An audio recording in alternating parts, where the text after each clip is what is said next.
नमस्ते, मैं हूँ तत्परा अहोरात्र। एक स्त्री के जन्म का सबसे श्रेष्ठ समय वो होता है जब वे गर्भवती होती है। यदि ब्रह्मांड में पुरुष के 4 भाग है तो स्त्री के 5 भाग है, जिसमें से एक भाग गर्भाशय का होता है।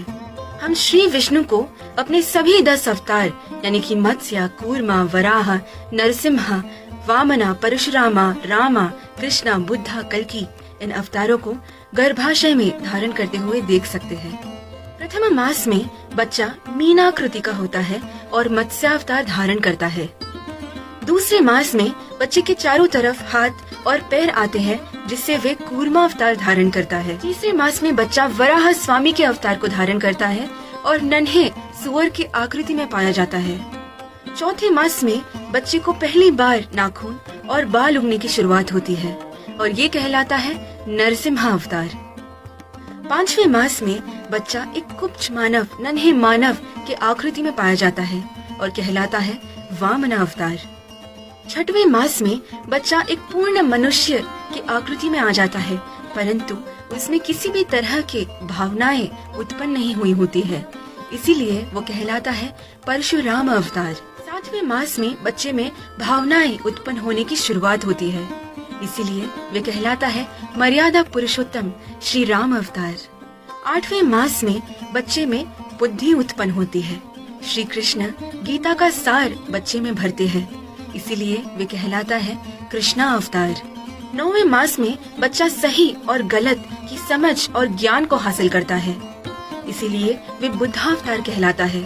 इसी मास में बच्चा डर को हासिल करना सीखता है और हर कार्य के परिणाम समझता है, इसीलिए 9वें मास में बच्चे को सी सेक्शन के जरिए बाहर निकालना गलत माना जाता है। ठीक जिस तरह कंप्यूटर से मोबाइल में डेटा ट्रांसफर करते समय हमें डिवाइस खुद कहता है कि 100% ट्रांसफर होने से पहले कनेक्शन डिस्कार्ड ना करे, उसी तरह अगर पूर्ण गर्भावास होने से पहले हम कनेक्शन काट के बच्चे को बाहर निकालते हैं तो कई वर्षों तक उस बच्चे में तरह तरह का डर यानी फोबिया पाया जाता है और वो बच्चा कई वर्षों तक बेड वेट करता हुआ भी पाया जाता है।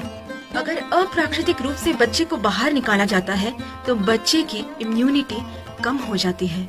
10वें मास में बच्चा कल के अवतार धारण करते हुए पेट से बाहर आता है। इस प्रक्रिया में माँ और बच्चा दोनों को बेहद पीड़ा महसूस होती है, परंतु ये पीड़ा बहुत ही महत्वपूर्ण और प्राकृतिक है। ठीक जिस तरह तितली या पक्षी अपने अंडे या ककून से बेहद पीड़ा महसूस करते हुए बाहर आती है, यही प्रकृति है।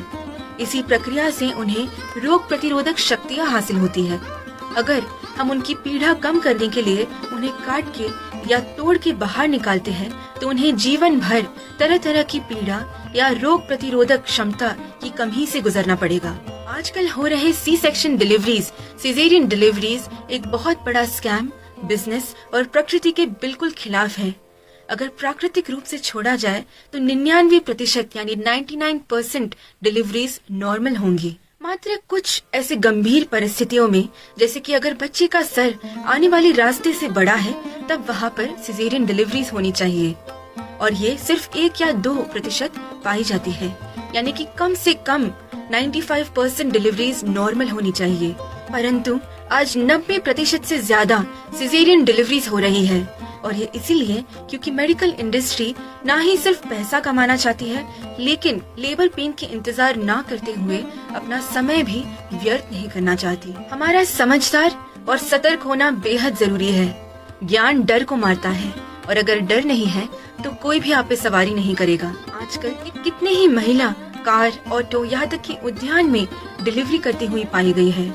इसका सबसे बड़ा उदाहरण है ये वीडियो, जहाँ पे एक साहसिक स्कूल टीचर मात्र एक फोन कॉल के जरिए मेरे पिता के इंस्ट्रक्शंस का पालन करते हुए उद्यान में ही बच्चे की डिलीवरी करती है। ये है ज्ञान, अनुभव और साहस की महिमा और हम सब ये कर सकते हैं। धन्यवाद। तत्परा अहोरात्र।